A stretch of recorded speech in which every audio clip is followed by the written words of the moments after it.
Gonna go and I gotta share this stuff. Give me just a minute.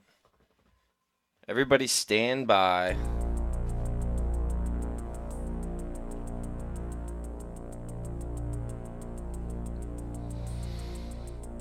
What's up?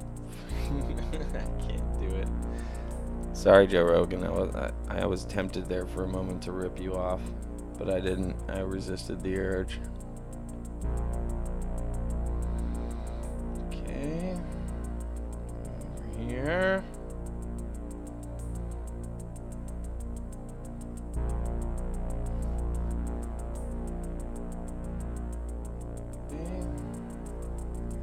Here. To copy.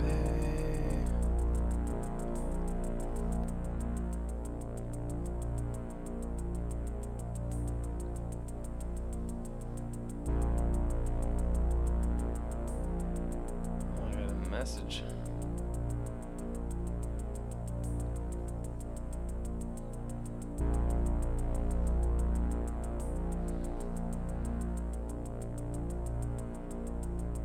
It's an ad. Okay.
Okay, yeah, that should do.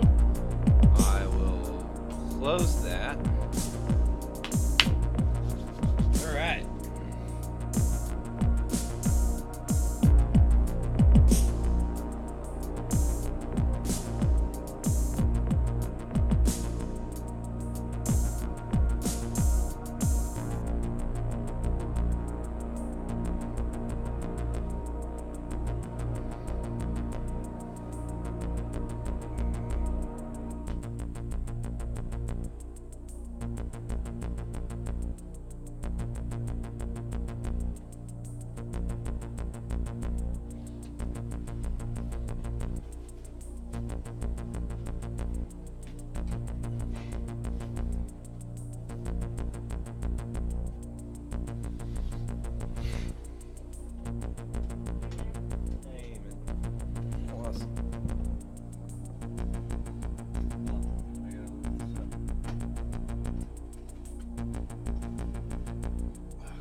John Quincy, 22nd of August, 1831.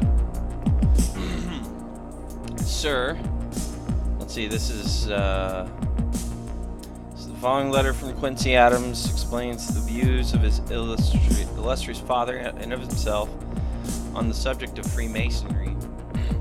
It was written in reply to a note from our correspondent who is reviewing Mr. Shepard's defense of the Masonic institution.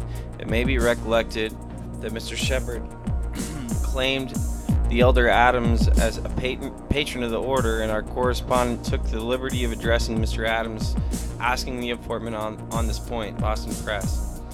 Quincy, 22nd of August, 1831. Sir, a letter from my father to the Grand Lodge of Massachusetts, which Mr. Shepard has thought proper to introduce into his address, was a complimentary answer to a friend and a patriotic address of the Grand Lodge to him. In it, he expressly states that he had never been initiated in the order. He therefore knew nothing of their secrets, their oaths, nor their penalties. Far less had their practical operation been revealed by the murder of William Morgan, nor had the hand of the avenger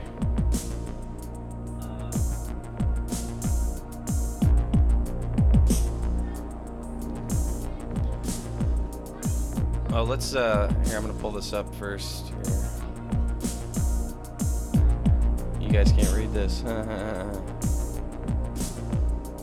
Here we go.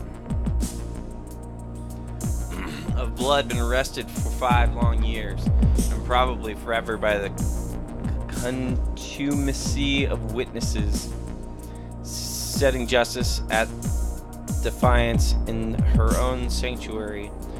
Nor had the trial of an accomplice in guilt marked the influence of one juror under Masonic oaths upon the verdict of his 11 fellows. That Mr. Shepard should resort to a letter from my father, a professedly uninitiated man, to liberate the Masonic institution from the unrefuted charge of unlawful oaths, of horrible and disgusting penalties and secrets, the divulging of which has been punished by a murder unsurpassed in human atrocity, as to me passing strange. All that my father knew of Masonry in 1798 was that it was favorable to the support of civil authority, and this he inferred from the characters of intimate friends of his and excellent men who had been members of the society. The interference was surely natural, but he had never seen a civil authority in conflict with Masonry itself.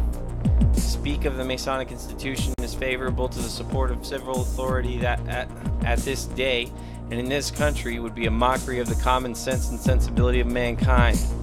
My father says he had known the love of the fine arts, delight in hospitality, and devotion to humanity of the Masonic fraternity. All these qualities no doubt then were and yet are conspicuous in many members of society. They and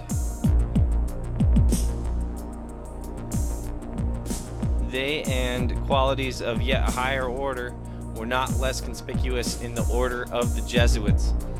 They were conspicuous in many of the monastic orders, and the Inquisition itself, whose ministers, in the very act of burning the body of the heretic to death, were always actuated by the tenderest and most humane regards for the salvation of his soul.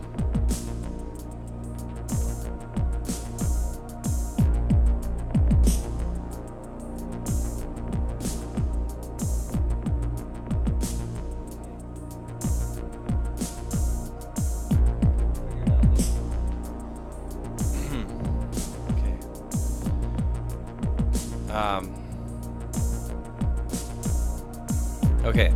The use of my father's name for the purposes to which Mr. Shepard would now apply it is an injury to his memory, which I deem it my duty, as far as may be in my power, to redress.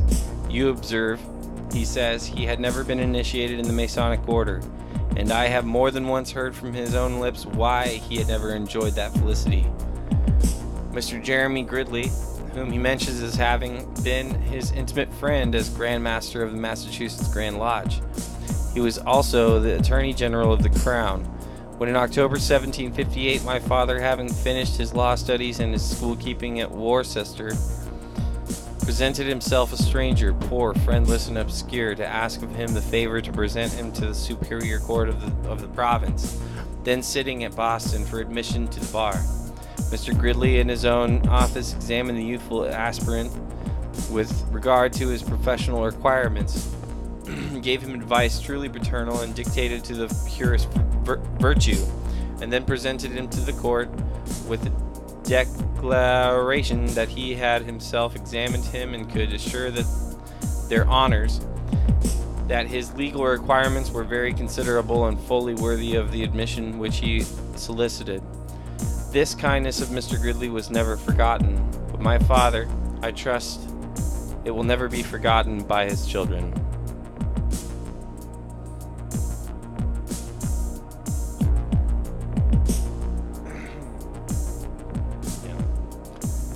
From that day forth, while Mr. Gridley lived, he was an intimate friend, personal and professional, of my father. He died in 1767. My father often resorted to him for friendly counsel, and as he was Grand Master of the Lodge, once asked his advice whether it was worth his while to become a member of the society. In the candor of friendship, Mr. Gridley answered him no, adding that by aggregation to the society a young man might acquire a little artificial support, but that he did not need it, and that there was nothing in the Masonic institution worthy of seeking to be associated with it. What? Yeah, I can handle it. Thank you. So said at the time the Grand Master of the Massachusetts Masons, Jeremy Gridley, and such I have repeatedly heard my father say, was the reason why he never joined the lodge.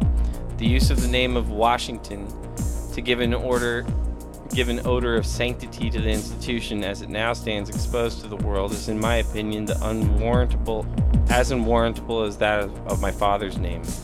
On the mortal side of human existence, there is no name for which I entertain a veneration more proud than for that of Washington, but he was never called to consider the Masonic order in the light of in which it must now be viewed.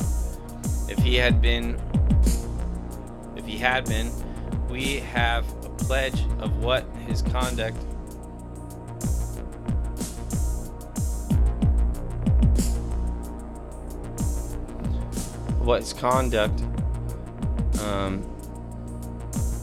would have been far more authoritative than the mere fact of his having been a Mason can be in favor of the brotherhood. If you wish to know what that pledge is, please to consult the recently published writings of Thomas Jefferson, Volume 1, from the page 416 to 422, and especially the paragraph beginning at the middle of page 418. I would earnestly recommend the perusal and meditation of the whole passage to all virtuous and conscientious Masons, of whom I know there are great numbers. If they wish to draw precepts for their own conduct from the example and principles of Washington, or from the deliberate and anxious opinions and solicitude of Jefferson, they will find in those pages lessons of duty for themselves which they might consider it as presumption in me to offer them. The application of the principles, in a case not identically the same, but in every essential point of argument similar, and in many respects from a weaker to a much stronger basis, I would leave to their own discretion, though first divested of its passions. It is, in my opinion, an unanswerable administration of the duty of every Mason.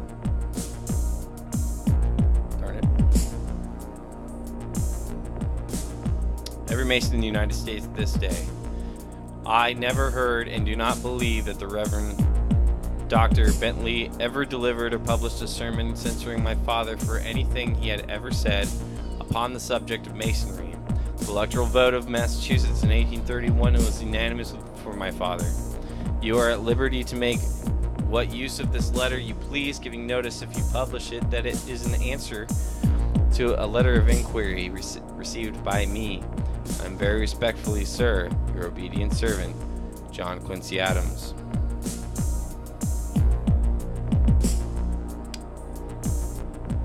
So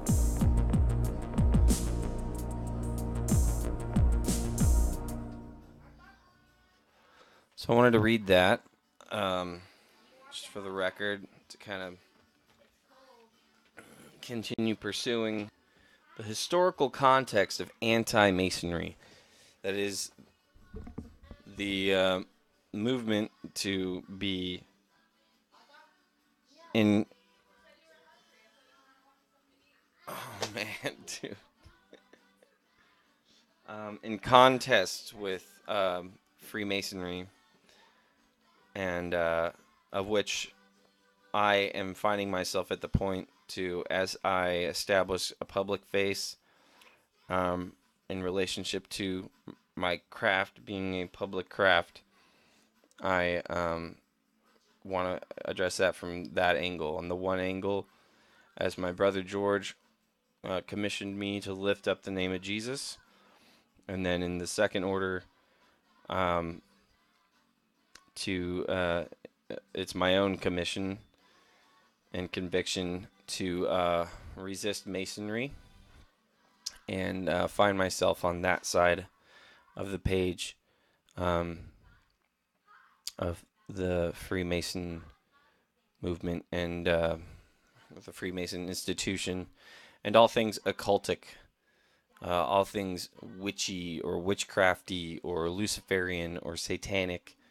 You know, a lot of terms that with a lot of different connotations, but I use them expressly and explicitly for a very specific intent, and hopefully to sort of instigate a lot of that discussion and kind of draw out a little bit what that is, not because I want to see that happen, but just to show that it is out there, it is prevalent, and it needs to be uprooted. And it needs to be uprooted with reason, and it needs to be uprooted with culture and history and observation. So that's what I'm bringing to the table with these. So that would be, in essence, kind of my first announcement, as to announce Good Godfather officially as an anti-Masonic organization. That the music we write and our mission is directly in contrast to the mission of those who are Freemasons, those who are Luciferians and satanic atheists, and in many ways even atheists, for a number of reasons, which I'll address at probably a later time. But there you had a letter from John Quincy Adams, son of John Adams, obviously being, I think, which number president? He would have been, I think he was the 5th president of the United States. And as such, he obviously thought it was really important. Oh, he would have been the 6th. He was the 6th president of the United States. He was the just before Andrew Jackson. Andrew Jackson was a Freemason, and there was a lot of turmoil over that election in 1828. And but what sprang out of that ends up being the anti-Masonic movement of 1832. And there's another letter that comes up. I can't even remember where I read it. I've just been doing a lot of reading. I probably should have been taking notes on it, and I will in the future. Thank you for the reminder, Sean. And what we find is that there is I think it was a letter from William Wirt. Oh yes, that's right, because William Wirt was concerned that the anti-Mason movement would end up just being an anti-Jacksonian movement. Oh no, it wasn't. It was John Quincy Adams. Somebody was worried that it would end up being an anti-Jacksonian movement more so than an anti-Masonic movement. And because of that, you know, you end up getting wrapped up in just being against this guy when the guy over here is not the problem. Jackson, as a Mason, he was a Grand Master of the Lodge. Also wasn't the Mason that people think of. He ends up being remembered as a patriot. It institutes a lot of strength in the presidential power, and ushers in the age of Jackson. There was an age of Jackson, and which is said to have ended with Abraham Lincoln, who begins the age of Abraham Lincoln. And I don't know. It's all really important history, and so we're going to go over it each time that I go live here. We're going to go to source documents, to original letters and publications, and do the hard work of looking at the facts. Okay. So aside from that, I guess the next official announcement I would have to make would be that we have booked a performance here on September 1st. I'm going to be performing on Saturday at 3 p.m. in Stevenson, Washington for X Fest Northwest. And so, tell people, let people know, and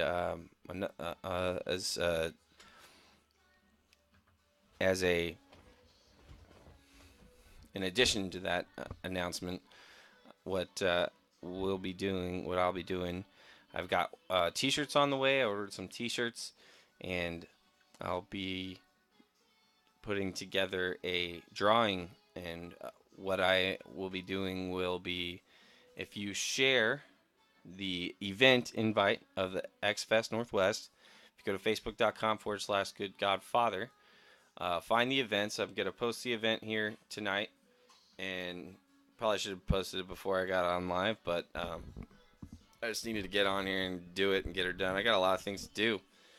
I got some other musicians that I've got to kind of work with and get them up to speed on these tracks and put together a performance.